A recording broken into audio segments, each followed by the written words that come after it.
Ready हैं?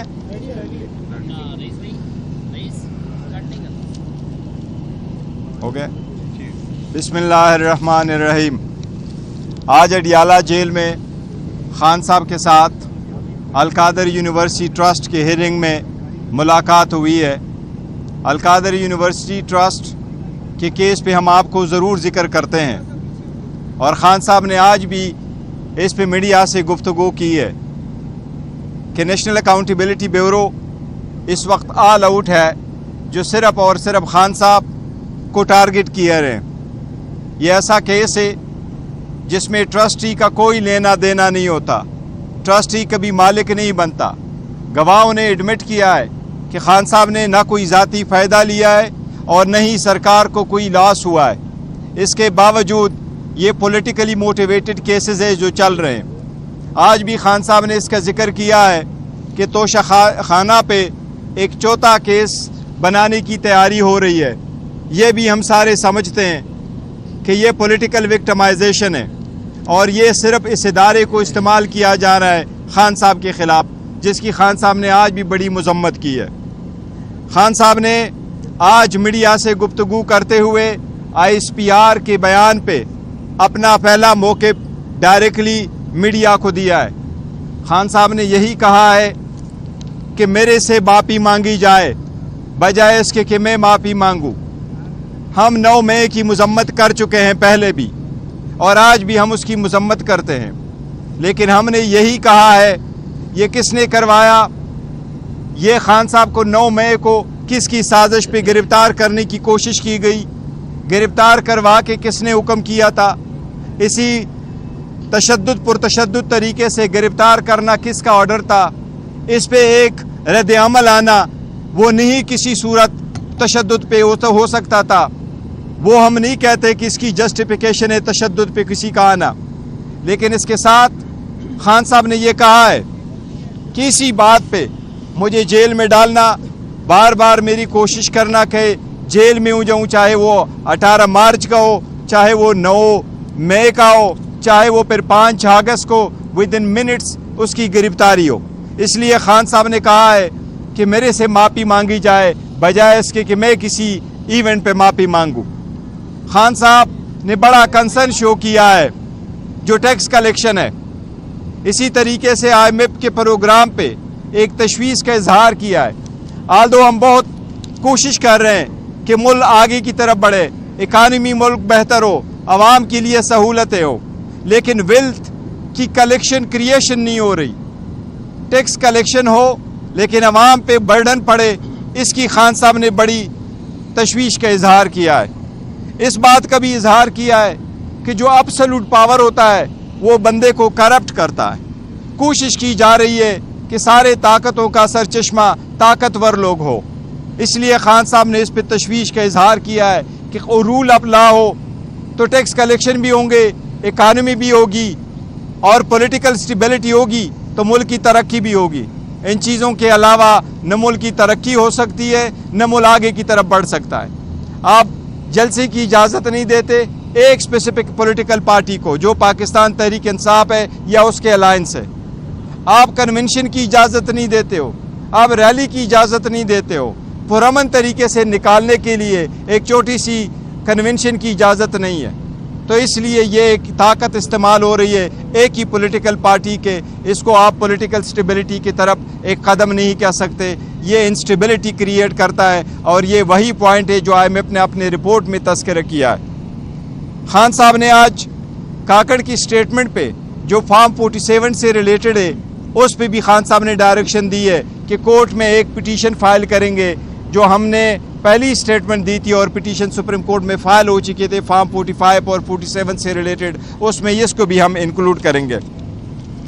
आज हम आपको ये बताएं कि बारहा हम अदलिया को कहते हैं कि हमें आपका एहतराम है और आप पे एतमाद है, लेकिन जितने तेज़ी के साथ ख़ान साहब के ख़िलाफ़ ट्रायल चलते रहे, 5 दिनों में 3 कन्विक्शनें हुई, इसी तरह ख़ान साहब को रिलीफ देने की कोशिश कभी नहीं की गई, बल्कि ख़ान साहब का जो राइट भी बनता है उसको भी नहीं सुना जाता। अब कल इद्दत वाले केस की हेयरिंग है, ख़ान साहब की स्पेशल यही फरमान के मुताबिक मैं रिक्वेस्ट कर रहा हूँ जज साहब से, लास्ट डेट ऑफ हेयरिंग पे जज साहब नहीं अवेलेबल और लंबी डेट पड़ी। फिर प्रोसिक्यूशन की तरफ से ताख़ीरी कार्रवाइयाँ की जाती है और हर मरतबा कोई ना कोई बहाना किया जाता है। हम सब से दरख्वास्त करते हैं, जज साहब से डायरेक्टली खान साहब की दरख्वास्त है कि कल मेरे केस की हेयरिंग करके उस पे फैसला कर, इद्दत वाले केस पे, ये हमारी आपसे दरख्वास्त है। कश्मीर वाले इशू पे खान साहब ने तशवीश का इजहार किया है। खान साहब ने उम्मीद जाहिर की है कि यह संजीदा मामला है। कश्मीर के मामले पे सियासत के बजाय तहम्मुल से काम लिया जाए। कश्मीर के मामले पे खान साहब ने किया है कि आपने हुकूमत एक पार्टी की ख़त्म करवाई, अवाम रिलीफ मांग रही है, महंगाई से लोग तक चुके हैं, अवाम के मुतालिबात बजाय उसको सही तौर से एड्रेस किया जाए। पाकिस्तान तहरीक इंसाफ अवाम के मुतालिबात के साथ खड़ी है।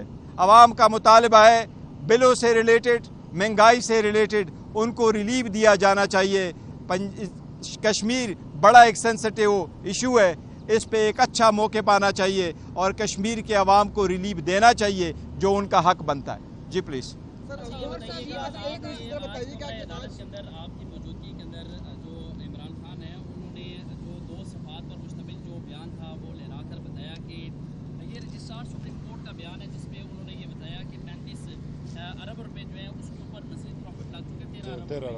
लेकिन जो नैब टीम है उन्होंने इसकी तरदीद की है, उन्होंने कहा डॉक्यूमेंट शेयर करेंगे वो तो उन्होंने तो अभी तक बयान ही अदालत के अंदर जो है वो कलमबंद नहीं कर रहे हैं। देखिए, आपके पास जो गवाह के स्टेटमेंट आए हैं, आप लोग वहाँ बैठे हो, गवाह जितने भी आ रहे हैं, मेन स्टेटमेंट यही है कि ये पैसे जो जहाँ जमा थे उस पर तो ऑब्वियसली एक प्रॉफिट बेयरिंग अकाउंट में होता है, उस पर पैसे कितने बने और कितनी अमाउंट बनी और किस अकाउंट में है, ये तो फैक्चुअल इशू है, वो आए हुए हैं और वो वहाँ मौजूद है, वो पैसे मौजूद है। दिस इज़ वन थिंग जो हमारा मौके पे और ख़ान साहब एक्चुअली बताना चाह रहे हैं वो यही है कि फ़ाइनेंशियल ऑफिसर आया था यूनिवर्सिटी का और जो सरकार के बाकी गवाह आए थे, दो चीज़ों का बड़ा एडमिट किया उन्होंने। पहली चीज़ जो उन्होंने एडमिट की है वो ये है कि इस ट्रांजैक्शन से सरकार को लॉस नहीं हुआ है, और दूसरी चीज़ जो उन्होंने एडमिट किया वो ये है यस खान साहब को इससे कोई फ़ायदा नहीं हुआ, ना उसने ज़ाती फ़ायदा लिया हुआ है।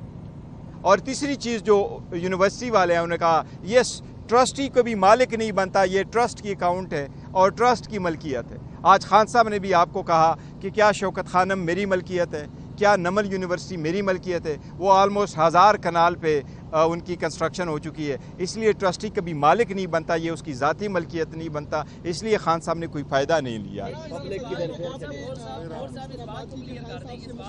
अरब की इन्वेस्टमेंट अदालत के अंदर आज दिखाई गई है, वो क्या वाकई रजिस्ट्रार सुप्रीम कोर्ट की है या नहीं है? देखिए, मैंने वो स्टेटमेंट नहीं देखी कि वो रजिस्ट्रार सुप्रीम कोर्ट की नहीं, उन्होंने स्टेटमेंट दिखाई है, मैंने वो देखी नहीं है कि वो रजिस्ट्रार सुप्रीम कोर्ट एविडेंस के लिए आए हैं या नहीं आए। अगर उनकी लिस्ट पे मौजूद है तो वो आएंगे, लेकिन मैं कहता हूँ जो पॉइंट उन्होंने मैं रेस करना था वो ये, खान साहब ने फ़ायदा नहीं लिया, ज़ाती खान साहब की मलकियत नहीं है, स्टेट को नुकसान नहीं हुआ, खान साहब ट्रस्टी हैं, ओनर नहीं है। जी प्लीज़।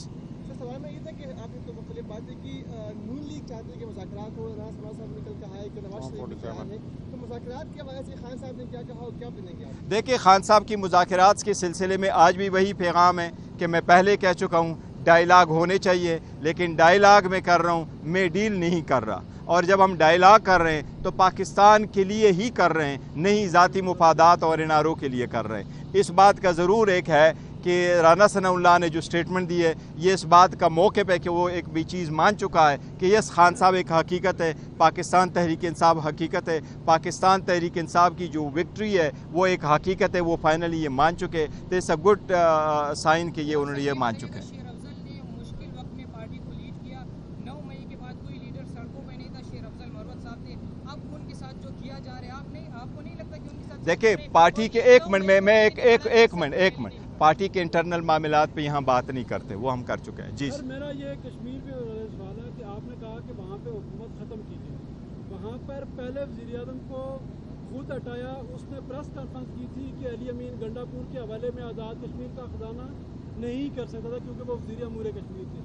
दूसरे वज़ीर आज़म ने supreme court of Azad Kashmir के ख़िलाफ़ कहा था कि मैं उसके ख़िलाफ़ बयान दिया था, जिस पर वो अदालत से नाअहल हुए थे। और जो तीसरे वज़ीर आज़म अभी हैं یہ لاہور عمران خان سے ملاقات کر کے اس کے بعد دیکھیں میں آپ کو یہ کہہ رہا ہوں ملاقات نہیں، یہ دیکھو بات یہ ہے کہ جو پہلے کیا سٹیٹمنٹ دی ہیں وہ پولیٹیکل سٹیٹمنٹ لیڈر ایک دوسرے کے خلاف دیتے رہتے ہیں، لیکن خان صاحب نے آج بھی آپ نے یہی کوشچنز کیا تھا، لیکن جو مین مقصد خان صاحب کا پیغام لوگوں کو پہنچانا ہے وہ پبلک اس ڈیمانڈ کو سپورٹ کر رہے ہیں کہ یس مہنگائی بڑی ہے، غیر ضروری قسم کے لوگوں کو بل جا رہے ہیں، حکومت کو اسٹیپس لینے چاہیے تاکہ عوام کا وہ ایڈریس ہو، تو وہ جو ان لوگوں میں اضطراب پایا جاتا ہے اور جو تشدد پہ ساری احتجاج پہ مجبور کر رہے ہیں وہ ان کا جو جواز ہے وہ ختم ہو جائے، اس بات کے لیے خان صاحب نے نشاندہی کی ہے کہ سینسٹیو میٹر ہے کشمیر کا، اس کو فوراً ایڈریس کیا جائے۔ جی پلیز۔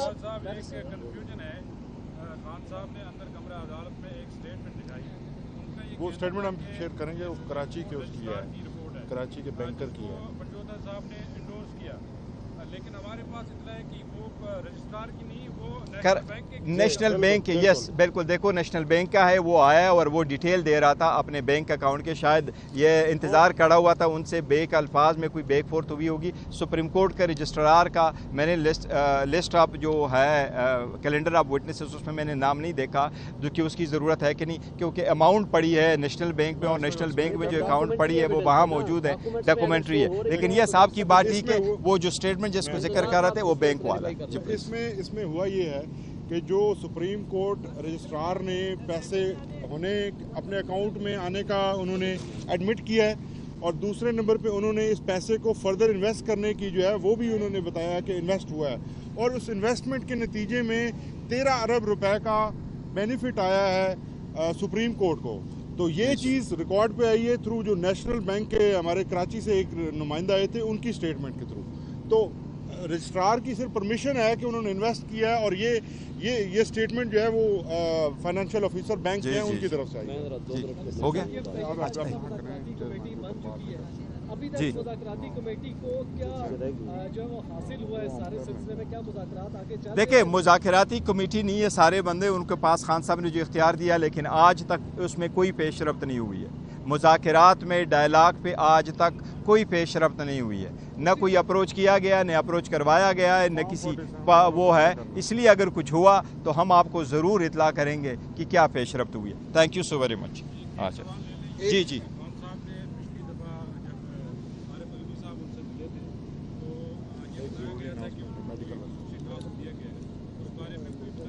دیکھیں خان صاحب نے یہ کہا ہے، خان صاحب نے آپ کے سامنے بھی کہا کہ دیس بالکل ہم نے اس کے لیے ٹائم لیا تھا صدر صاحب کے لیے، اور اس کے گڈ ول آفیسز ہے، بالکل وہ ان ٹچ ہے، جس طریقے سے وہ کوشش کر رہے ہیں اور آگے کی طرف بات بڑھانے کی کوشش کر رہے ہیں، تو وہ صرف ایک ماحول اس کے لیے ہیں، وہ آئے تھے، ان کو کوئی خاص ذمہ داری اس طرح خان صاحب نے نہیں دی کہ کوئی آپ ضرور جا کے ڈائلاگ کر لیں، لیکن وہ اپنا رول پلے کر سکتے جو بھی ہے۔ میڈیکل کے بارے میں یہ میڈیکل کے بارے میں آپ کو بتا رہے ہیں، کورٹ نے ایک آرڈر کیا۔ خان صاحب کے میڈیکل کے اوپر جو کنسرن تھا ہمارا، پچھلے ہفتے بھی ایک آرڈر آیا تھا، جس آرڈر کے مطابق خان صاحب کا میڈیکل ایگزامینیشن اور ان کے جو ٹیسٹ ہیں وہ شوکت خانم اسپتال کے جو ہمارے ٹرسٹڈ ڈاکٹرز ہیں اور پیمز اسپتال کے جو ڈاکٹرز ہیں، وہ چونکہ رولز کے اندر پیمز اسپتال ہے، لیکن کورٹ نے یہ پرمٹ کیا کہ ہماری سیٹسفیکشن کے مطابق ہمارے جو اپنے ڈاکٹرز ہیں ان کے ساتھ مل کر ٹیسٹ ہو سکیں۔